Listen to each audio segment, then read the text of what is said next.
السلام عليكم ورحمة الله تعالى وبركاته. كنا سودوا هذا برنامج قوني أنا وهذلنا دكسي سرّا ولا قد يصير دقمة ضباق قبل كور الإسلام ملك الصومال إثيوبيا دكسي سرّا دقمة ضباق وحاول يسجليه دكتور كان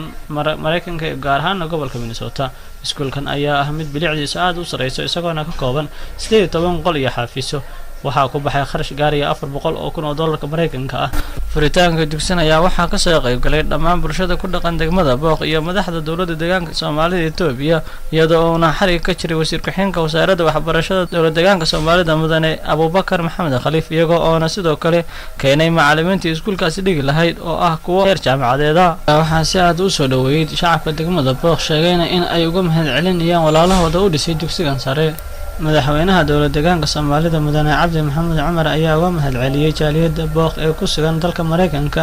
oo iyagu gacan mugli ka geystay hirgelinta mashruuca dugsiga sare arrintan ayaa waxa ay fursad u noqon doontaa ardayda degmada Booq ee dhameysatay waxbarashada dugsiga hoose isla markaasna aan fursad u helin in ay sii wataan waxbarashadooda dugsiga sare waxaana ardaydan dhameysatay dugsiyada dhexe ay waxbarasho si sare u raadsan jireen meelo kale sida Wardheer iyo Jigjiga